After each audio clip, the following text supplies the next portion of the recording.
What's going on, everyone? Thank you all so much for tuning in this time. Everybody that's here, I greatly appreciate it. Anybody watching the replay, thank you so much. Don't forget to like the video and subscribe to the channel. Again, back-to-back blowout wins, right? That's what you want to see from the Lakers, right? Like, you know, they did what they were supposed to do. They handled their business. Again, not going to put too much stock into the Lakers, blowing out bad teams. They should blow out bad teams. I mean, this is what they've done all year. Not really so much the blowout part of things, which could be looked at as a significant improvement, right? Like Lakers blowing teams out has not been a usual thing this year. But again, them just beating the bad teams, winning against the bad teams, doing what they're supposed to do.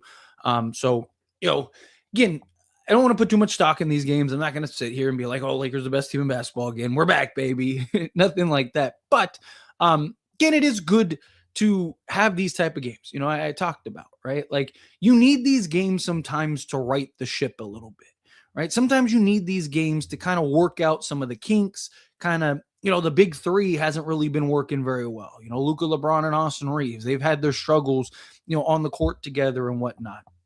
I even have a video about how Austin Reeves has essentially gotten relegated back to being the third option again. And you see his production has really declined. Because again, he went from, being on ball, having an MVP level season to basically being the third option, right? Like he's averaging 12 field goal attempts per game since coming back from injury. This game, he got 9 attempts. He was 3 of 9 from the field, gave you 12 points, 5 assists, which is good, right? Don't get me wrong. But you'd like to see him kind of get his field goal attempts up a little bit. 8 and 6 from the floor. You had LeBron James 8 of 15, 3 of 3, which another thing that I have a video of is LeBron shooting. That's actually going to be the first video I have in the morning. Lakers, if LeBron, this is now 2 games in a row that LeBron James had, excellent shooting nights. LeBron James was shooting 30% from three-point range on the season. Right after last night's game, he's shooting 31.1%. After this game, I imagine it's probably goes up to about 32%. Lakers really need LeBron in his shooting because it really just opens things up for everybody. Right? Lakers have had hot shooting 2 nights in a row, which is nice. I'm glad that it's kind of carried over. But again, a lot of it is on open looks. A lot of it is on just like wide open looks. Right? And Lakers generate the most wide open looks of any team in the league, and yet their guys can't really shoot the basketball. But then, I've talked about this before. Your 60, or I think it's over 60%, but 60% basically of your 3-point attempts are coming from Luka, LeBron, and Austin Reeves, right? Austin Reeves shot 6. He was 2 of 6 from 3. So 33%. LeBron, 3 of 4 from 3. So right there, that's 10 threes. Add Luka, that's 18 threes, right? Lakers in total took 39. So the 3 of them combined basically are taking like half of their attempts. So, when they're shooting the ball really well, it increases your 3-point percentage. It opens up things more for others.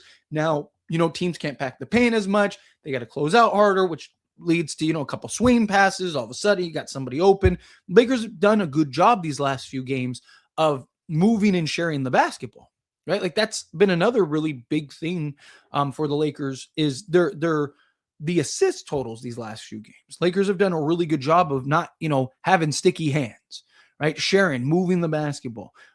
Look at this game. He had 34 assists. Like, that's what you want to see, right? Like, move the basketball, share the basketball, swing the basketball. They had 34 assists on 47 makes. Like, that's great, right? Like, that's what you want to see. You want to see the Lakers taking care of the basketball, right? And making assists. Lakers had 9 turnovers. Beautiful, right? Under double digit turnovers, stuff like that. Again, obviously you're playing bad teams. So like I said, I don't want to put too much stock into things.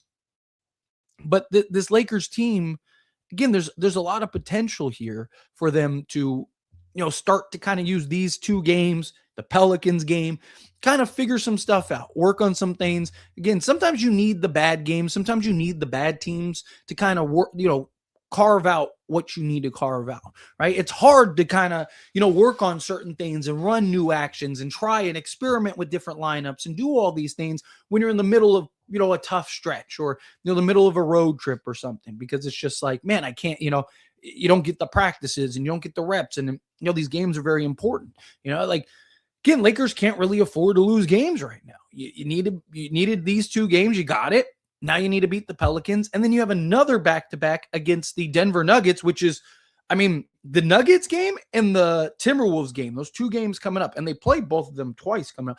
But those games and then they play Houston twice this month. Those games are massive, massive, right? You have to win those games. Houston, you play twice on the road. Lakers have been a really good road team, but you got to win at least one of those. And then you got to beat Denver and you got to beat Minnesota here coming up. And then, I mean, ideally you beat the Pacers too, and, have a little win streak. Now, obviously I don't want to get ahead of myself. It's again, a game at a time, but if you can kind of use these games to build momentum, if you do what you're supposed to do and handle business against the Pelicans, right? Guys don't have to work as hard. Now you go into that tough game against the Denver Nuggets where that game is just so crucial, so vital. You can go and hopefully with these 3 games leading into that, you can kind of work out some of the kinks, work out some of the things that you need to work on. Again, you see the offense has been much more fluid. Guys are moving the basketball a lot more. Including Luka. Luka hasn't been as, ball dominant, right? Even he is kind of making the swing pass, making the read. Obviously, Luka's going to get his attempts. He's the guy. He's going to make the plays. The guy, I mean, that he fell down, got up, turned around, fell away, made the 3. I was like, what? Dude, this guy's inhuman, right? Who would ever trade a guy like that, right? Thank goodness the Lakers drafted him, right? Because another team would be foolish to trade him. But nonetheless, jokes aside, right? Lakers are in, I mean, this is it. This is the home stretch, fighting for seeding. I've said, I'm not worried about the Lakers making the playoffs, right? I trust that they'll make the playoffs. It's just, again, where are you in the seeding? Where are you as far as, being the big difference between being the 6 seed and the 3 seed, or being the 6 seed and even the 4 seed, right? Again, at the end of the day, I care more about health, and kind of building good habits between now and then. But this is the stretch. This is the time of the year where it's like, hey, we really need to figure out and put together what we are, right? Start creating that identity. Start figuring out what Luka, LeBron, and Austin Reeves are as far as those 3 go, right? All of those things you really need to see from this Lakers team, right? You really need those guys to the big 3 to figure some stuff out, right? Guys continue to be in bring energy, knock down the open 3, hit some shots. I mean, Luke Kennard is just, man, dude, every time he shoots the basketball, you're like, that's going in. Right? I mean, he was 4 of 10 overall from the floor. Right? He was 3 of 5 from 3-point range, 60% from 3-point range. But a couple of those attempts were just kind of Lakers just put him in a bad spot. They were kind of just bailouts. So he had to kind of just get him up. So, but again, he's been like a breath of fresh air for this Lakers team. Genuinely, dude, that guy's been ridiculous for this Lakers team. His ability to run the offense, make plays, all of it. Right. I mean, and then even still, he even dished out 5 assists himself.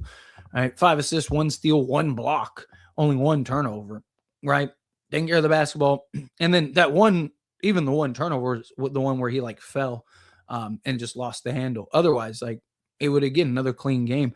He's just been, again, to go from Gabe Vincent to Luke Kennard, another guy that just is giving you real production on a nightly basis. That's the thing. It's not game to game, it's nightly.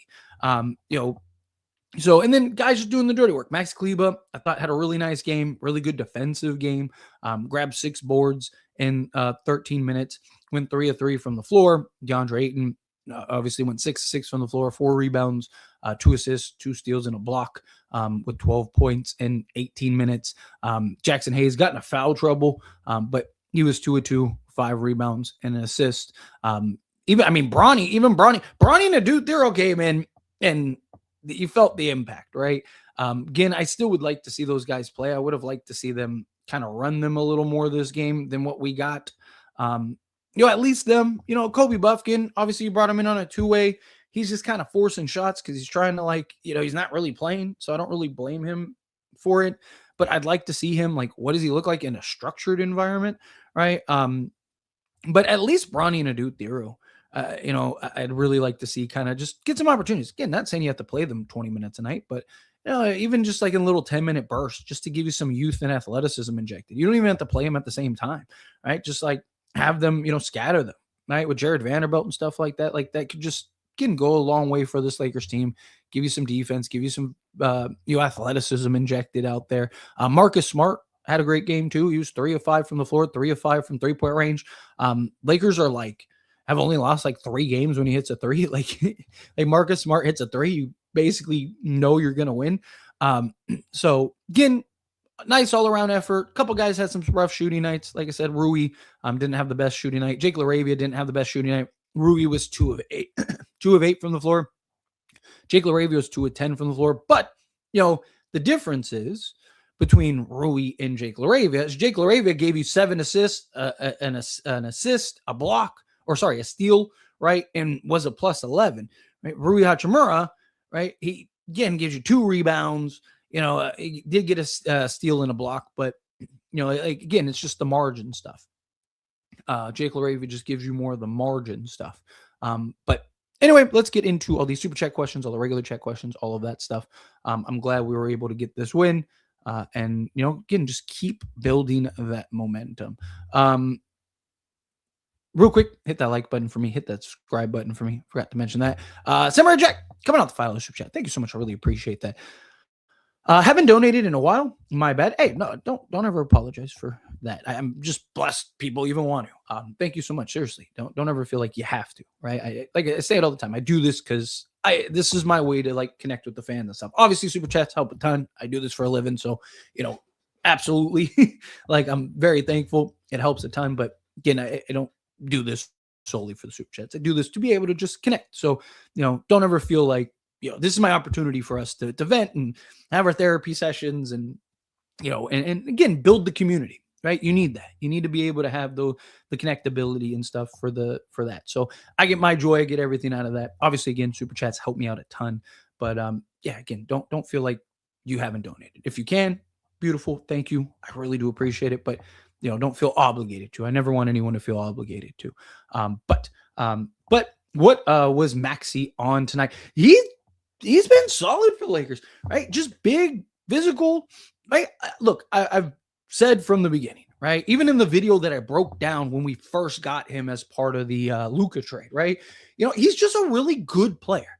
He's not a lead. He's not a superstar or anything like that, but he's just a really, when you watch him play, you're like, he's good, right? When you watch Kleba play, you're like, man, there's something there, right? He just, again, is another guy that just makes the right play. He's physical. He's not shy from contact. He holds his own on the inside. He's going to be good in if we play Denver or something like that. Just have him in there to just be physical with Jokic, right? And just bang with the big boys, or, if we play Minnesota, him just being able to hang in there and be physical with a Rudy Gobert, right? Stuff like that. Or Houston, right? Just have him just push around and just, just kind of punk Şengün, right? He's kind of the enforcer and in some ways at the center position, right? He's the guy that, again, usually you can see in a squabble, right? He's over here just catches trays because he's just big and strong, and Malik Monk just runs into him and it's his fault. He just literally is just standing there. But no, Maxi Kleber, again, he's solid. He's a guy that again, curious to see how much he plays in the playoffs. I don't know how much he plays, if at all.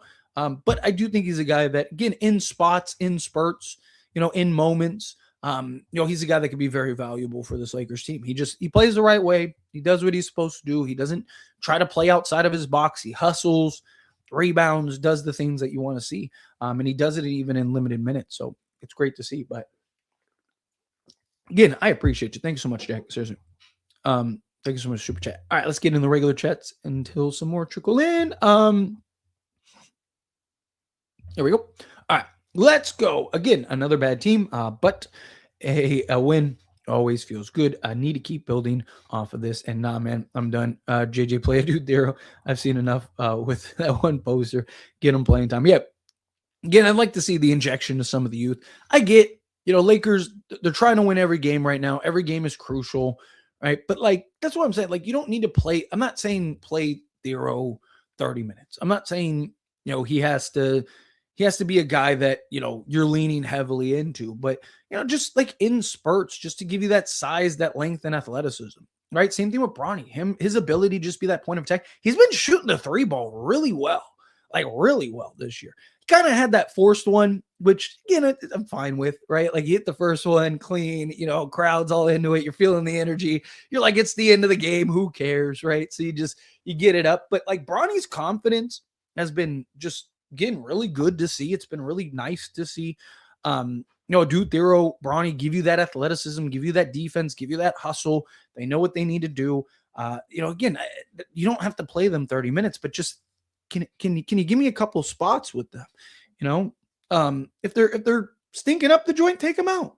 Again, like, you don't have to keep a long leash on them. Just kind of like, hey, go out there, hoop. Let's see how it does. And it is what it is. Well, Bronny and Adu, Thero looked good in limited minutes. Yeah, again, that athleticism, that speed, the defense, the hustle, the grit. Obviously, Adu Thero being able to take guys off the dribble, have that bounce, able to flush it home and get the and one. Look, if Adu Thero, right? I get JJ, the offensive side of things with Thero.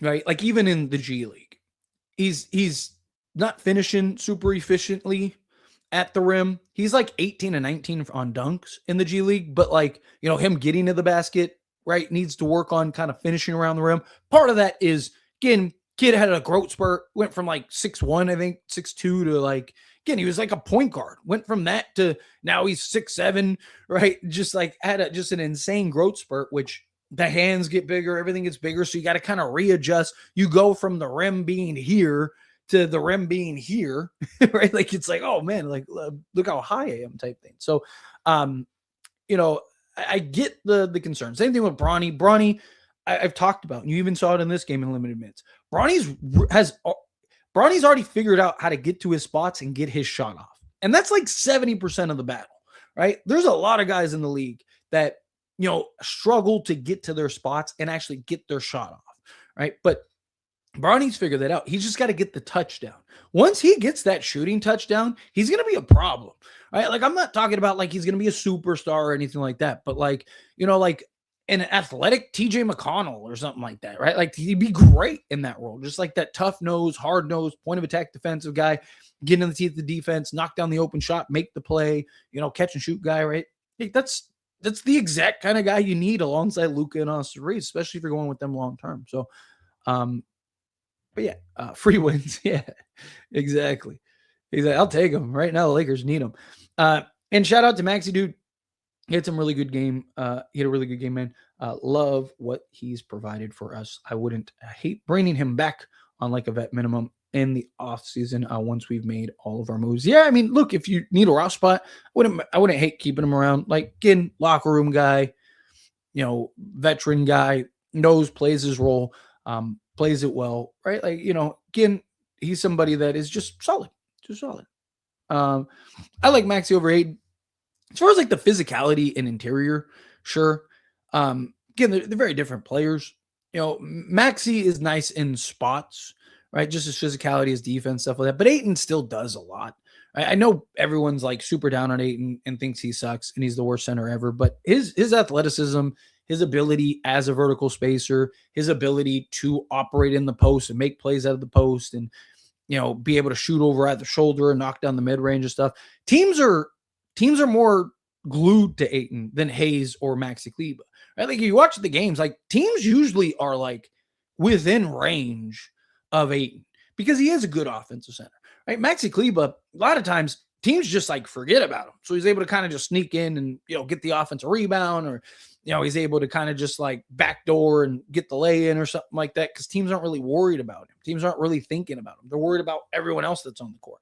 Kind of an afterthought. Kind of same thing that happens with Jackson Hayes a lot, right? Because he's just that vertical spacer lob threat. So teams aren't worried about him when he has the ball at the free throw line, right? Like, they sag back. Where Ayton, you can't do that too. So again, there's benefits to Ayton besides his offense and defense, stuff like that. Again, this is another game where it's hard to have 20 points, right? How do you have 20 points on 6 attempts? He went 6 of 6. He went perfect, literally perfect from the floor. and still only had 12 points. The rebounding obviously could be a little better in this game. But like I said, context is important, right? Teams are more conscious of Ayton.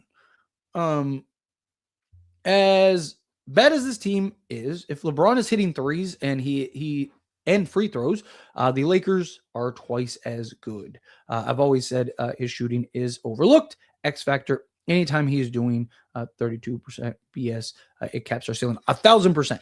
So I have, like I said, a video already done. I was actually going to post it before the game, but then we got the announcement that I had 2 videos done. I had one about Austin Reeves and him now being the third option, and then I had one about LeBron James and his shooting and how he shot the ball better. Obviously it was recorded before going into this game, so another game that he shot the ball really well. But I talked about, right, like in that video, broke it down that like, hey, like what LeBron shooting does, not just for LeBron, right? Like obviously that opens up stuff for LeBron because now he can be more aggressive. He can attack closeouts. Teams got to close harder. They're more worried. We've seen this year teams kind of just let LeBron shoot, right? They're not really respecting his shot this year, which is understandable. The guy's shooting worse than Jared Vanderbilt this year. The guy's shooting 30% from 3-point range, right? Or you'll get like the half-ass closeout where it's just like they just kind of like put a hand up and that's that, and they just kind of move on, right? Like if LeBron can knock down the 3 ball, obviously, again, it opens up stuff for him, but it also opens up stuff for Luka, Austin Reeves, right? DeAndre Ayton, all of that, because now teams, if they have to worry about his 3 ball, now he doesn't just become, an NPC out there when Luka's doing his thing, right? Now LeBron actually becomes a threat because he's shooting the 3 ball well, right? And in his defense, and I even talked about this in the video, in his defense, LeBron said all offseason, all he worked on was his catch and shoot 3. But you got to keep in mind, LeBron ended up getting the sciatica issue. So all of his working, everything he did in the offseason, all became null and void. All of it. Because he didn't get a training camp, he didn't get a preseason, and he missed the first 14 games. And with sciatica issue, he can't like go and just do a bunch of like shooting drills and all this stuff because he can't move, right? It's like, it's, debilitating, right? Like, so he's basically trying to work his way back all season long. And historically, I mean, you're a big LeBron guy, so you know this, right? Historically, LeBron is usually hot and cold, right? He'll have, like LeBron James shot 38% from 3 last year, but we all remember when we were screaming early in the season when he missed 21 straight threes, right? Like we were all like, dude, stop shooting the basketball. And he still finished with 38%. How? Because he's always kind of been that, right? He'll go from like 1 month, he can't hit a 3 to save his life. And he'll shoot like, 27% from 3-point range. And then he'll have a month where he's like 80% or 75% or something. Like, and it all just kind of averages out at the end into, 36 to 38% from 3-point range. If we can get into that stretch, right, we can get into that stretch this next month and a half and then into the playoffs where again, I'm not saying he has to shoot 40% or anything like that, but if he can kind of, not for the season, but just the rest of the way, kind of be in that like 38% range, 37%, that just, it opens up so much for this team. So much for this team. And question. I asked about Kawhi last live stream. And I forgot to ask, could he even play for us this season if he does get voided before the playoffs? I know buyout guys had to be today, but voided, I don't know. So, I mean, here's the thing. Something we got to keep in mind, right? This is unprecedented. So it's really up to the discretion of the league, right? They easily could say, okay, we're going to void his contract and then suspend him for the rest of the season. So he can't go make little money or whatever. Like, hey, you're done for the season. Right. And then there goes that. Right. So like, there's not like, case law or sample size of like this happening. Right. So it's really up to the NBA's discretion. If this wasn't Adam Silver, right? Like, then this would probably be a lot worse. right? The punishment would probably be a lot more severe. Like if this was David Stern, right? Like I wouldn't be shocked if they suspend him all of next season, stuff like that, just to make an example. Adam Silver is usually a little more lenient in these things. That's why a lot of people think, one, the Clippers aren't going to get punished. Like their punishment will be losing Kawhi for nothing, right? Because you can't fine Steve Ballmer, right? Like the guy's got more money than every NBA owner combined. Like you could fine him $1 billion and he'll be like, here, stop, right? Wipe his ass with it and move on. Right. So again, like how do you punish the Clippers? You basically take their best player and superstar and you basically just remove them from the team. And then from there, it's like there's a lot of thoughts on, well, the punishment for Kawhi will be he just lost $50 million or $54 million, right? The league might look at that as that's punishment enough, right? Which then in that case, the expectation is that he would be a free agent. Now, again, it's a voided contract, not a buyout. So it doesn't fall under the stipulations of a buyout, right? It is like, an outside circumstance. But, it's really what does the NBA want? Does the NBA allow him to go and sign with a new team? Or do they operate it to where, the other thing is too, is like they could, because again, unless they suspend him for the season, they have to let him go somewhere, right? They have to let him, you can't be like, okay, well, we're like, so the question then becomes, do they look at it as like, okay, like you can go where you want? Not that this will matter, I think he goes to the Lakers regardless, but there is the potential that the NBA goes like, we're not going to let you, like, you're going to have to follow under the same like stipulations as a buyout, which means like he wouldn't be able to go to like a first or second apron team. Like he wouldn't be able to go to Denver or something like that, right? Like, or Cleveland or something like that, right? Like he would have to, he'd only be able to go to teams that are under the apron. So, regardless, like I said, he's probably going to the Lakers regardless. But what the consensus seems to be, obviously, again, I don't know. It's not like I'm talking to Adam Silver or anything like that. So keep that in mind. But the consensus seems to be the punishment's going to be Kawhi's contract to go and season's over and whatever. The expectation is in April, so next month. In April, they're supposed to conclude their investigation, maybe sooner, whatever. But expectation, again, is in April. They will conclude their investigation. They will void out Kawhi Leonard's contract. That'll be the punishment for the Clippers. You just lost, the way Kawhi is playing this year, the top 10 player. Now you can't get assets in him, can't get anything. Maybe the Clippers don't really have picks or anything to like punish. Right. So basically the punishment will be Kawhi's contract's voided. Kawhi loses $54 million, which is a lot of money, right? Even with all the money Kawhi's making, you lose $54 million. That's a lot of money. So Kawhi's punishment is he loses $54 million. Clippers punishment is that they end up losing, a top 10, 15 player in basketball. This year, I think top 10. The guy's been ridiculous. And you get nothing for him. Now you just lose him for nothing. Maybe there's some other little minor fines and punishments, but probably won't be anything. So that, again, it's really what does the NBA want to do? How far do they want to go? Right. I love Luke Kennard, man. Yeah, he's just, again, really just solid player, man. He's always making the right play, always making the right read.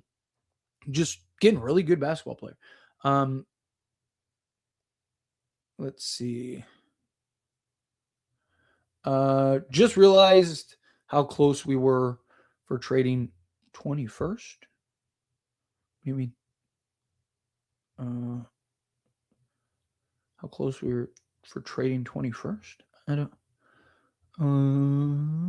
You talking about like this, the pick? You talking about because Lakers are projected the 21st pick? You talking about the pick this year? Because they wouldn't be able to trade it till the offseason.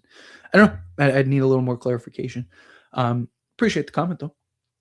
These past two games were against G League teams, but I'm glad we blew them out properly. Great performance back to back. Will help. Yeah. You don't want to put too much stock into it because it's, again, bad teams, right? But fact the Lakers blew out, and fact that the Lakers did it in the way that they did, moving the basketball, sharing the basketball, not having sticky hands, playing good defense, doing things like the energy was still a little lacked in that second quarter, right? Again, stringing together 48 minutes. I understand you're playing a bad team and like we could let them come all the way back, go down by 10 and we'll still beat them by 20. But again, it's about building the good habits, right? Lakers aren't good enough this year to have games like, where they can just lax for a second quarter. Like it's just building the good habits. Oh, here we go. There you go. You did clarify. Okay. Appreciate that. Cause I was like, I promise I was trying to figure it out. I just realized how close we were to trading 2 first picks for John Wall in 2022. Crazy. Yeah. I mean, look, there's been a lot of over the years, a lot of just like what if trades, right? From Charles Barkley to obviously Chris Paul to John Wall to various things. Yeah, that probably wouldn't have been a good idea. But again, that was at the time where Lakers were trying to find a point guard because LeBron wanted to play more off ball and all that stuff. I mean, Lakers have dodged a couple big ones. Obviously, Russell Westbrook, that didn't work out. But I still think the Lakers should have traded for, but obviously we don't have a way to prove it. I still think if the Lakers trade for Buddy Hield and Miles Turner, they win the championship that year. I really do. Right? Like Lakers still would have blown through everybody in the West, but you would have been matched up so much better against Denver, right? So much better. And think of how close all those games were, right? I know the Lakers got swept, but they should have won. They should have swept Denver. It should have been the opposite, right? Like I think it still would have been close. You would have had Buddy Hield over Malik Beasley, right? Like, and he would have had a full year to kind of like get to where he needs to go. It's always funny kind of looking back at that to the what ifs and stuff. But Tyler, LeBron needs to keep up his shooting. Yeah, 1,000%. Right. I mean, again, I'm not expecting him to shoot 75% from 3-point range, right? But like, can he consistently find his footing? Right. Like where does it level out at? Right. Like that's the key. Right? Like so far he's leveled out at 30%. Like that's not going to cut it. Right. We need him to level out at 38%, somewhere in that range, 37%, at least enough to where teams now have to start respecting it enough to where, excuse me, come playoff time, you see teams have to close out hard and all that stuff. If you enjoyed Tyler talking NBA, he also has an NBA news channel. Yes, thank you so much, Blucka. Yes, go check out, subscribe, click that link to the NBA channel. This offseason is going to be crazy. Be busy this offseason. This summer, just league-wide with Giannis, and if Jokic doesn't sign an extension, you're going to have all that talk. Just all the moving parts, components, like who wins the championship and how does that affect? There's going to be a lot going on. But we got to keep Luke in the offseason, bro. He has been so good for us. 1,000% I agree. I saw a thing where Luke has 90-something points in his first 10 games. Gabe has 19 with the Hawks. Yeah. There was a stat that I saw that Luke Kennard in the last 5 quarters has had more points in total than Gabe Vincent has had in his entire stint so far with the Hawks, right? Like, again, Kennard is just, it's like, obviously the shooting, like that's what he's known for, but it's really the defense and the playmaking, right? Like that is where like the impression or the impressiveness came from, right? Like everyone knew he could shoot the basketball. It was just like, okay, cool. Like if he can knock down a couple shots, it'll give you more production than Gabe. But it's his ability to literally run the offense and trust him to run the offense, right? Like Gabe, like again, Gabe was more just that initiator.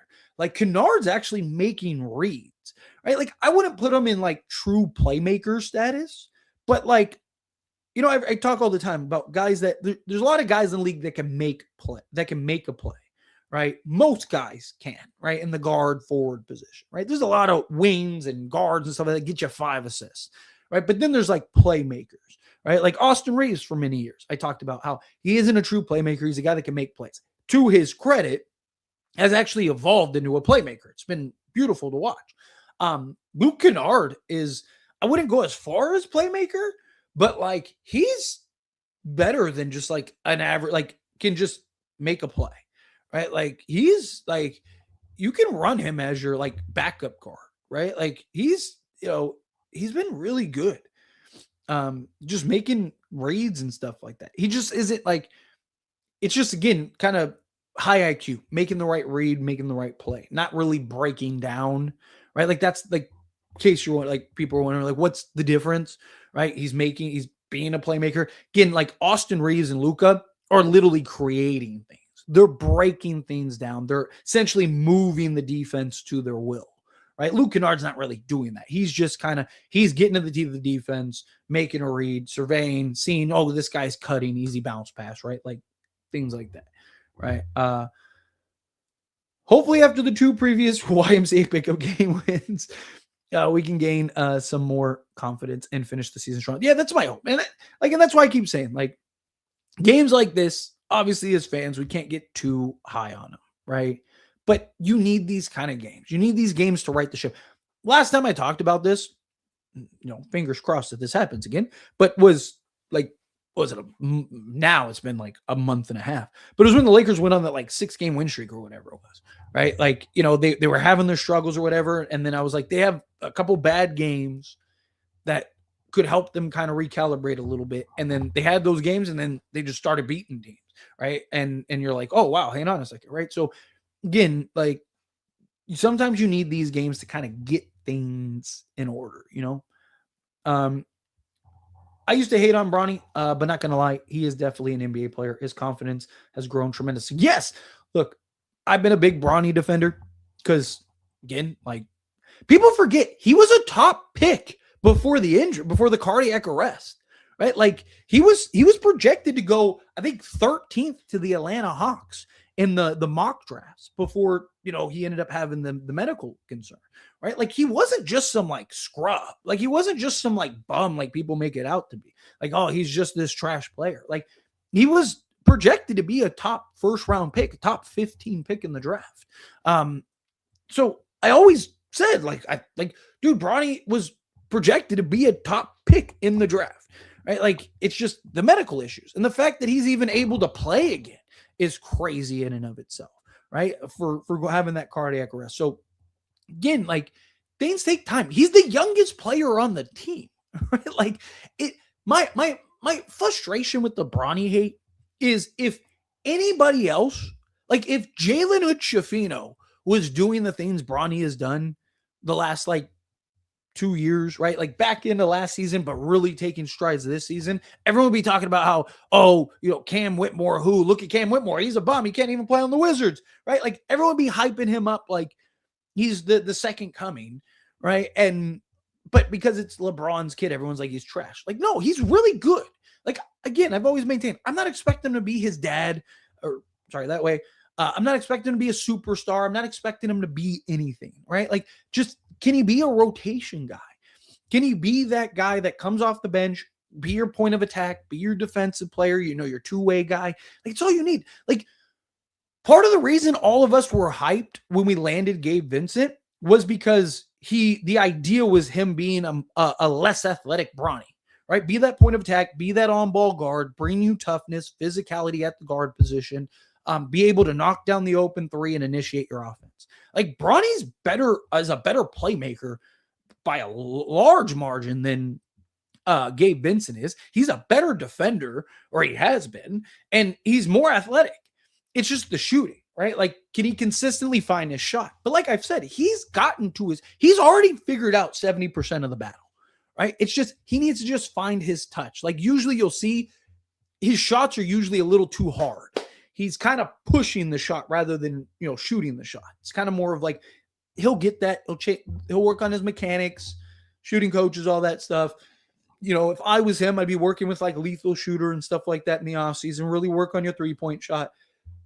Again, look at Max Christie and the strike. Like Max Christie had similar trajectory, right? Like people thought he was unplayable and terrible and it's a wasted draft pick, to like, hang on a second, there might be something here with Max Christie. And then you saw that step, and now look at him I'm telling you, Bronny went to like Memphis. Everyone would be like, wow, can't believe the Lakers let him go, right? Like it'd be a completely different conversation. But he's on the Lakers and he's not getting the opportunity. Kennard was fantastic per usual. Play a do more, give him the minutes during second quarter. He should be getting 5 to 10 minutes a night. Yeah, again, I think you need to kind of play him more consistent. I'm not saying you have to play him 30 minutes, but just some level of consistency. Lakers winning so decisive against bad teams is good to see. Hope this keeps up, and then I'll be back to hope. Yeah, I mean, again, Lakers are doing what you're supposed to do to bad teams, right? Blow them out.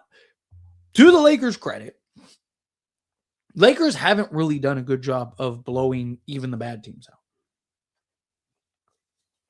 Lakers haven't been good in that area. So hopefully this is a good sign in the right direction. Clifford and Renaud are good if Kings get a top 3 pick. Their future is bright, I think. Yeah, which is why I don't know why they just I don't understand what Sacramento's doing.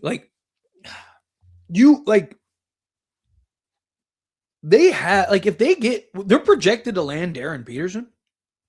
Like if you got him, right?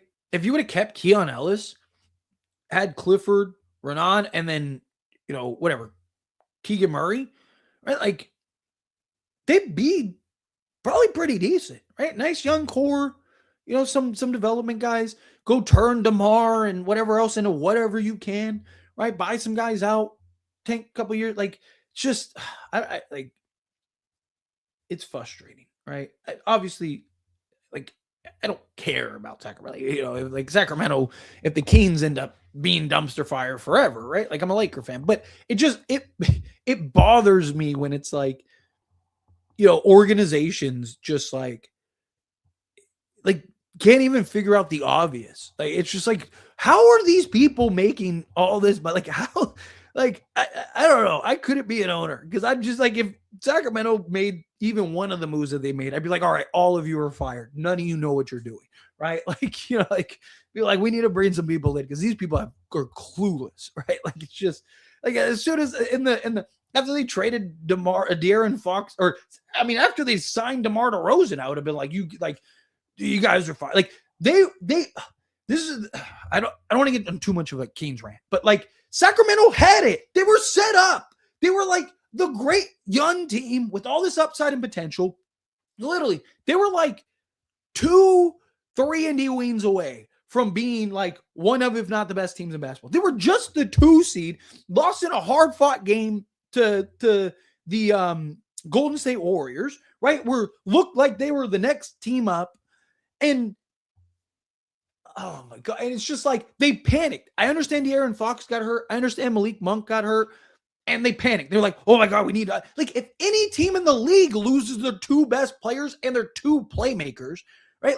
They're not if J-Dub and SGA end up missing the rest of the season, OKC's cooked. If Denver misses Jokic and Jamal Murray for the rest of the season, they're cooked, right? It was literally all you needed to do was if Sacramento would have done what the Knicks did and went and overpaid, which again, you could argue for the Knicks, but it's Sacramento, you don't have very many options.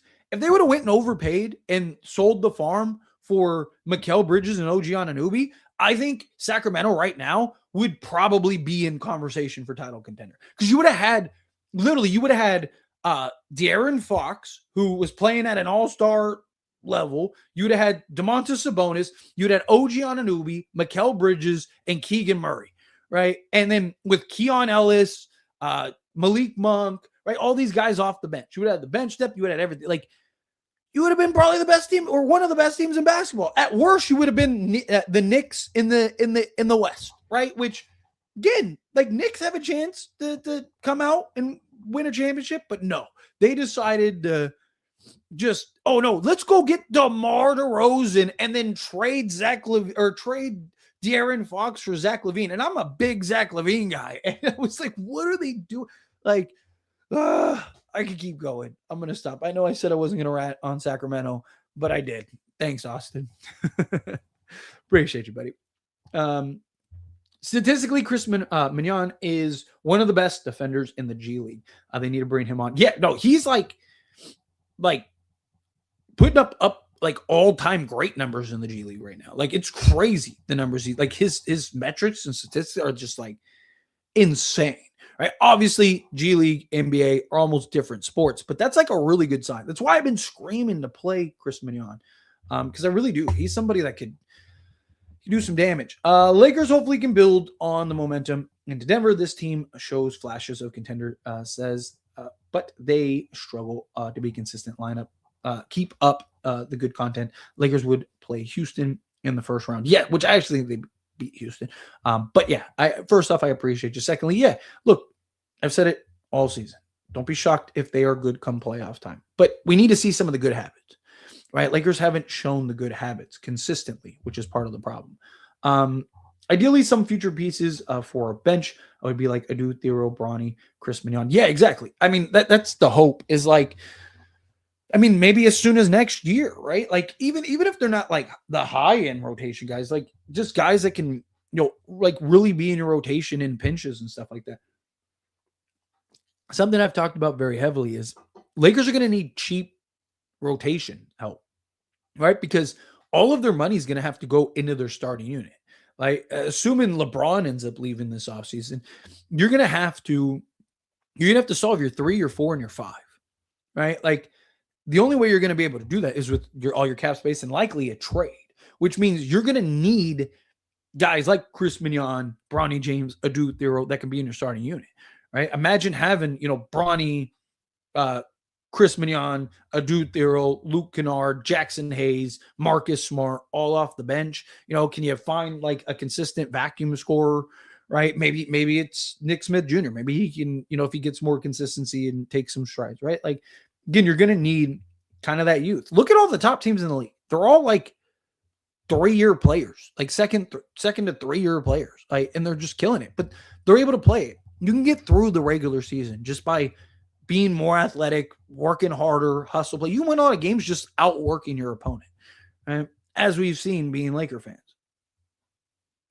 Austin Reeves, he didn't fall off. It's hard to average 30 on 12 attempts, right? Like he's not getting the ball like he was. He's literally been relegated to being a third option, right? He's been relegated to being a catch and shoot guy. Again, he got 9 field goal attempts and 6 of them were from 3-point range, right? So that means he only got 3 non-3-point opportunities, right? Like LeBron has asserted himself as the second option. Or earlier in the season, that wasn't the case. Earlier in the season, before Reeves got injured, Austin was on ball. He got to have the ball. He got to run the show. He got to do things. So it's not really a fall off. It's just he's not getting the opportunities he was earlier. He's still, playing good. Like he's been efficient and, he's had his games here and there since he came back. But don't forget to hit that thumbs up. Yes, please hit that like button. Hit that subscribe button for me. I'd greatly appreciate it. Thank you, Blecka. Let's see. What a dunk by Adu. Yeah, absolutely. Kings do suck. They're terrible. Russ talks way too much for how bad his team is. And he's been, LOL, he got to shut up, dude.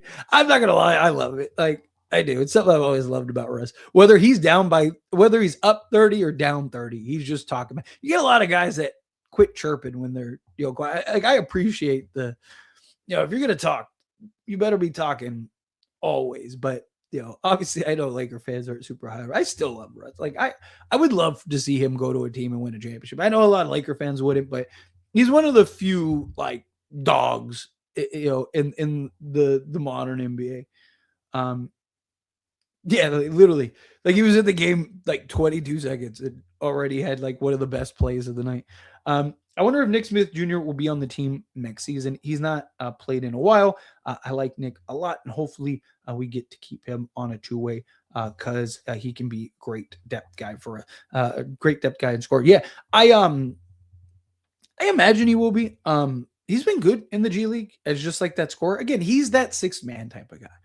Right. I even just mentioned, like he might be a guy that the Lakers can kind of have as further bench depth, young bench depth, and kind of carve out some of those guys. Um, let's see. No Vando. Yeah, I mean, it looks like they played Maxi Kleba over Vando because it's usually how it goes. I don't know. I don't know if it was obviously it's DNP, but I don't know if it was just to kind of give him some. He's kind of fallen in the problem is like I love Vando and his athleticism, obviously defense impact, but he hasn't been as good as he was in previous years. Right? He's had moments, he's had games, he's had stretches, but since being re-injected in the rotation, he hasn't been as good defensively. He hasn't rebounded as well as he has in the past. He hasn't been as good, right? Like honestly, like it pains me because I love Jared Vanderbilt. I really think they need to move off of him in the offseason. I think they need to find somebody to take him, right? Like can you go trade for a Nick Claxton and include Vando in that deal and be like, hey, we'll absorb the other 10 million, right? Here's Vando in a first and give us Nick Claxton, right? And go get Nick Claxton and then go trade for, or go sign a Peyton Watson or something like that. Because I like him, but he hasn't been he just hasn't. I mean, double foot surgery will probably do that to you, right? If we're being honest, the problem is like he's gonna end up getting traded. He's gonna come and he's gonna be right back to being that guy. But based on what we've like with the sample size we've seen this year, he hasn't been as good. Tyler, what happened if LeBron decided to go back to Miami, where he had the most success by winning 2 NBA rings? That would be crazy. What are your thoughts on that? I don't really see it. I don't think Miami's good enough, even with LeBron. No, obviously, like, if they made some moves and did something, sure, maybe. I don't think so. Pat Riley and him, right? Like, there's just bad blood there, and you could argue, well, Dan Gilbert, like, spited LeBron more than anything, but he didn't do it for Dan Gilbert. Like he cared less. He went back to Cleveland for a promise, right? Because he promised Cleveland he'd come back and win them a championship, and he did. Like to his credit, like how many players in history can be like, "Hey, I guarantee you a championship," right? And then actually deliver it. So, I'd be shocked if he went to genuinely. I think he goes to the Warriors before he goes back to Miami, right? Like if Cleveland doesn't work out, or he can't get to Cleveland or something like that. I just don't think Miami they'd be better, obviously, but I don't think LeBron would look at that and go like, man, that's the team that I have a chance to go win a championship personally. So I don't really see it. Miami would probably take him back, but I don't think LeBron would do it. You got to keep Marcus and Luke, man. Those two have been so unbelievably good for us. Jake, I think, is on a 2-year deal, so we get him back. But Marcus has been one of my favorite additions. He's what a dog. Yeah, you got to keep LaRavia. He's a really good rebounder. He's been one of our best defensive players this year. It's just the offense. His offense is very inconsistent, right? I mean, look at game to game. He shot the lights out last game, gave you 18. This game, 2 of 10 from the floor, right? But again, he's 23 years old. He's young enough to have been drafted in this year's draft, right? Lakers love to bring in guys like that, right? And the fact that he's played every game, right? For a guy that, has had some injury concerns, knock on wood. He's the only guy on the Lakers that's played every game. So, best ability is availability. He's an excellent, really good rebound. And he's like the only guy that's always in the trenches. Like always, right? Like every time a shot goes up, he's down there fighting through 4 or 5. I just wish other guys did more of what he does. Right? You got to keep, in my opinion, Jake LaRavia. He's been good for the Lakers this year. He has. Considering he's gotten the expander, he's basically been exactly what I said he'd be in the offseason, right? Inconsistent shooting the ball, inconsistent offensively, but somebody that could be, kind of your fringe starter, margin guy, dirty work guy. And that's what he's been. He's been great for the Lakers. He's 23.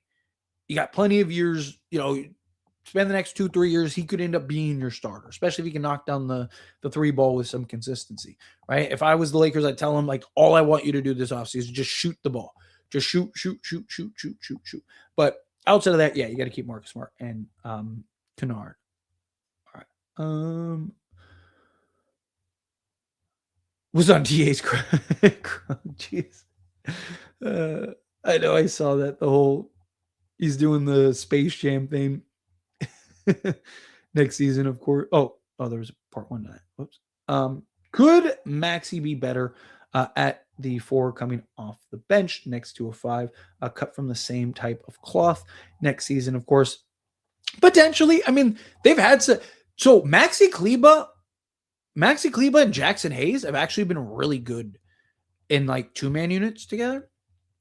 DeAndre Ayton and Max Kleba haven't been great. I don't know, like someone like if the question Maxi Kleba's got to get better shooting, like being willing to shoot the three ball and shooting the three ball. Like if he could, he's kind of just been rough and he doesn't take a lot of them because you need like, the problem is you can't have him and like an Isaiah Hartenstein around the rim, right? Defensively, those two would be fun, rebounding, hustle, all of that. I think they could have some real impact. But ideally, you want Maxi to be able to knock down the three ball with a level of consistency. I think Maxi saw your video about buying him out. He took it personal. That poster was nasty by him. I really liked him, man. Just a dog out there, always hustling. Yeah, again, he's great. Like I said, I mean, even in that video, I'm not saying we should buy him. I'm just saying, like, if like the Kawhi, because it was the whole video was about doing right by Maxi. Right? That's why I wanted to make the video. Because problem is if Kawhi does end up getting bought out, or not bought out, but voided, right? The only player you can waive is Maxi Kleba. And now, if you buy out Maxi Kleba, now he doesn't get to go to a playoff team, right? That's what that whole video was about, right? Like, do you buy out Kleba now in case Kawhi ends up happening, which there's a lot of reports that it is. And at worst, you'll bring in like a Drew Timmy just to like be an into the bench guy, just to get you into the season, right? Because like how much is Kleba going to play come playoff time is the question. Again, it was more so about doing right by Maxi Kleba, right? Because like it would suck if, for like Kleba's been good for the Lakers, right? He's only getting older. He's not, 24, right? Like, it would suck if Kawhi ends up becoming available. Lakers can go and bring him in.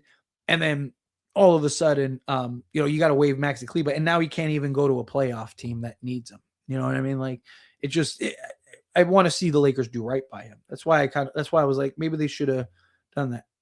Is Tyler drinking cheating on Dr. Pepper? No, it's not soda. It's bubbly water. It's like that literally bubbly strawberry water. I'm trying to cut down on my soda intake because fat. I'm a fat dad. I need to get that hot summer bod. So I can start doing live streams with my shirt off and just be like flexing on all of you. Be like, what's up? Welcome to the channel. All swole and shit. Like, that's the goal. That's the goal. Right? You see me in the summertime, be like, what's up? Right? Like, yeah, we punked the Kings, right? Like, that's the plan. Not this like fat, flobby dad. I'm over here just like got the dad bod. Maxi was going at Westbrook. I love it. Westbrook needs to be put in his place. I think Maxi even said, meet me in the, yeah, it looked like it. He was like, point at him, meet me in the back. I would love to see him and Jameson together. I miss Trey. Dude, I've seen a lot of like random Trey Jameson love, which I like Trey Jameson. Like, get it. He was a little clumsy, a little goofy, but he played hard. He was big, strong, physical, right? He was that enforcer guy. I liked him. I wish we would have kept him too. Kleba's only problem is he's never available yet. Without a doubt. Not sold on Buffkin. Again, it's hard to really put stock either way when, he's playing garbage time. And then not only is he playing garbage, like he wants to prove himself. It's like, dude, I got 3 minutes. I might as well get some shots up. Maybe I get hot and knock down and go 3 or 3 from 3. And maybe JJ Redick will play me next game, right? Like I don't really knock him, right? Like, you're in garbage time. You're just trying to get out of the game. Like I can't judge somebody on that. You know what I mean? Like it's hard.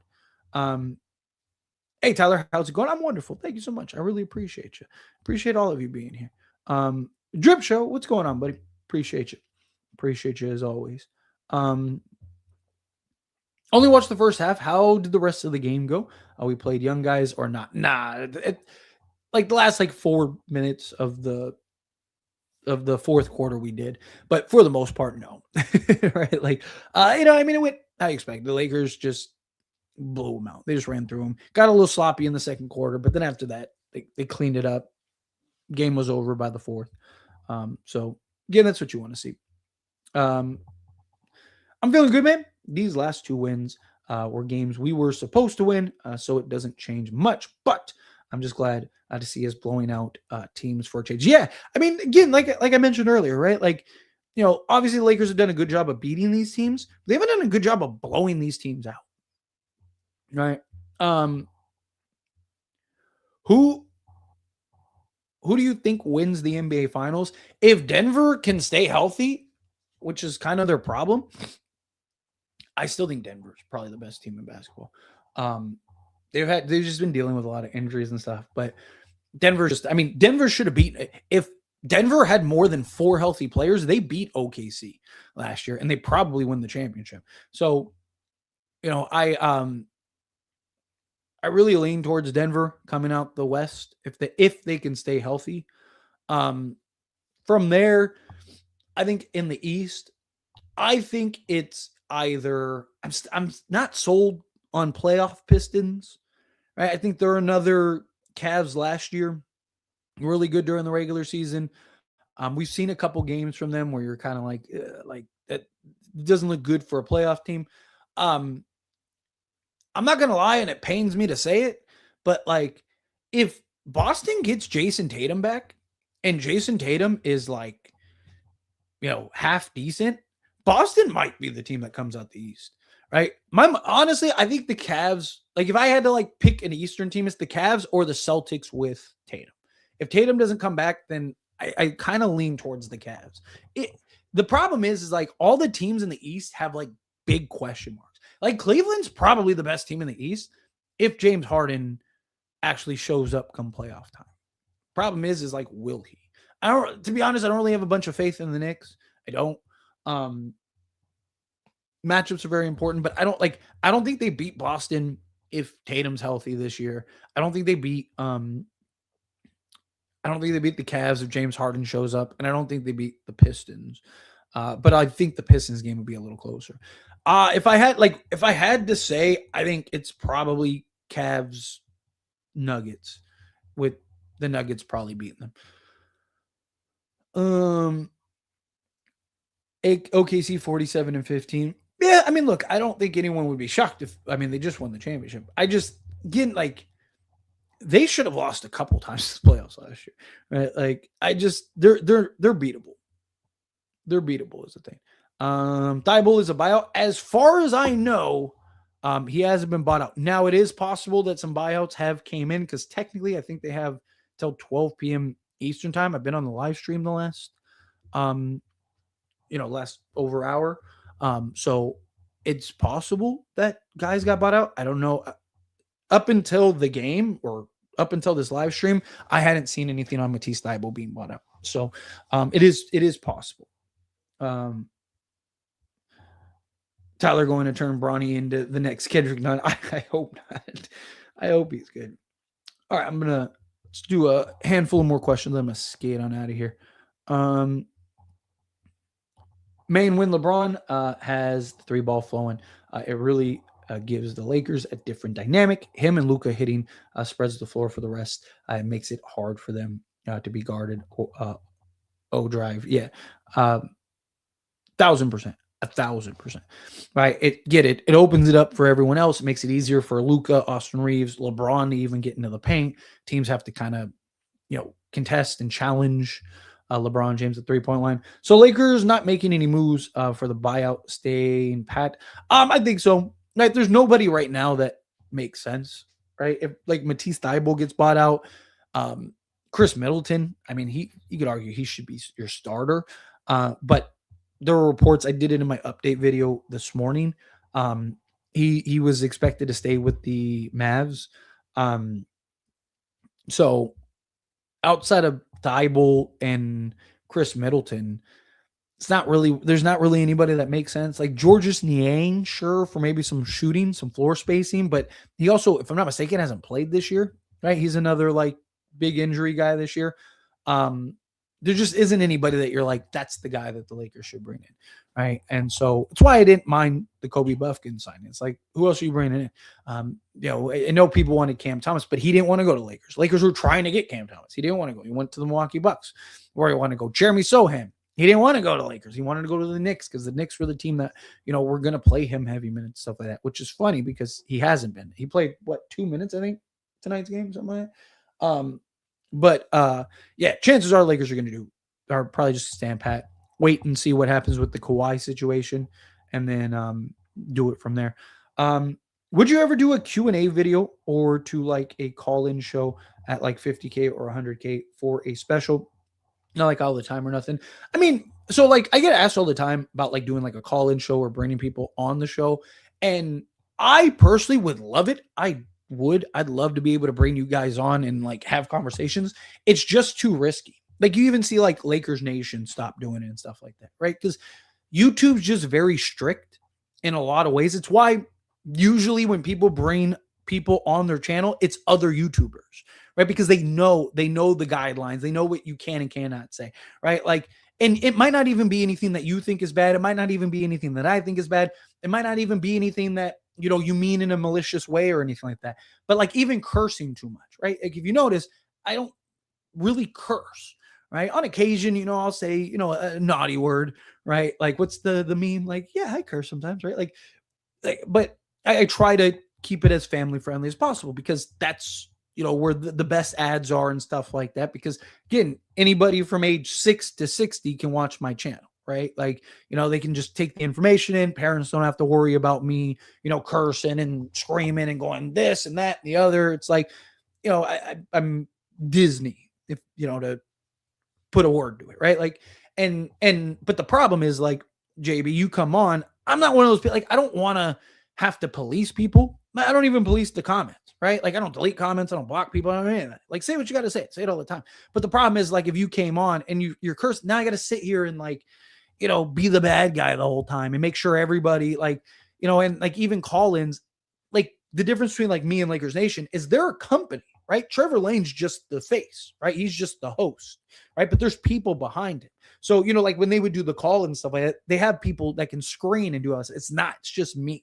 So I can't do the live stream, answer all these questions, be on live, talking to all these people, and then also screening calls. So I have to trust that somebody doesn't say anything stupid. It's just too much risk. It is.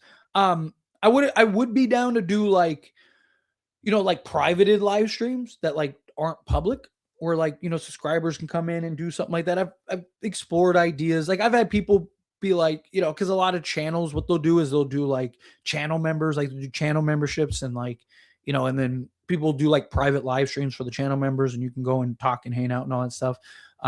Which I've thought about doing. I don't know, like I would love to, it's just incredibly risky.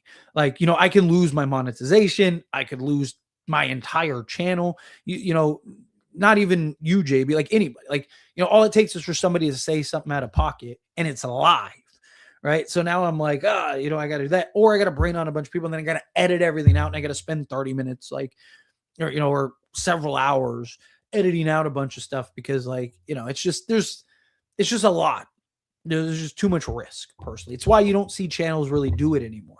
YouTube's guideline just kind of gets stricter and stricter, right? In a lot of areas. So yeah, again, I would love to. I would. I love doing this and doing the chat and stuff like that. If I could talk to you guys in person, that'd be awesome. And it'd make it easier to have a conversation too, right? Like we could have back and forth.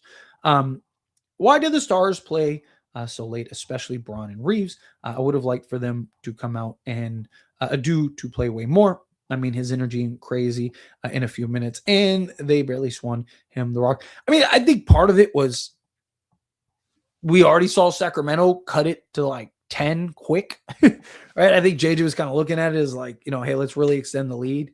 Let's just make sure they don't go on a run like that again. Because the problem is you take everybody out and then they go on a 10-0 run and now you got to put everybody back in. So AR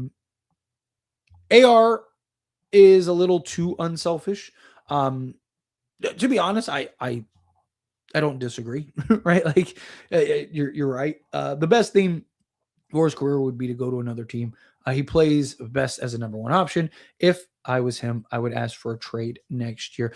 Honestly, I think he'd be fine as a second option. You got to get the right players and right pieces around him. Again, he's him and Luka have played really well together off of each other. And Austin Reeves, like if you don't have LeBron, Austin Reeves will get the opportunity to be the guy on all the nights Luka misses. And then even when Luka's not in the game. So you just scatter those two enough. And Austin Reeves would get to be the number one guy 50% of the time. So I think it'd be fine. Obviously, again, it's about getting the right players around them, though, is the other thing.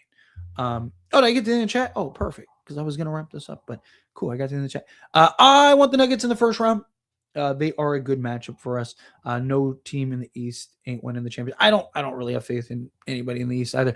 Couple things. Lakers have not lost to Denver since the Luka trade. Granted, it's only 3 games, but still 3-0 in the game. I have said I said it even in the last night's live stream. I would not mind playing Denver in the first round because either A, you beat them, and then everybody's like, oh my God. And if they can beat Denver, they can beat anybody. Like genuinely. Right? Like if they beat Denver, I might actually change a lot of my narrative and conversation about them. Or they get ran through by Denver, which is probably more likely. And now we get to get into the offseason. Right? So to me, it's like a win-win, right? But anyway, appreciate you. So, all right, I'm going to skate on out of here. I will see you guys for the Pelicans game. Very important game. We got to get that dub. But outside of that, everyone that hung out with me, thank you so much. Seriously, I appreciate you guys. You guys are awesome. Everyone give me super chats. Thank you so much for super chats. Helps me out a ton. On your way out, hit that like button, hit that subscribe button for me. And I will see you all on Tuesday. Yeah, Tuesday.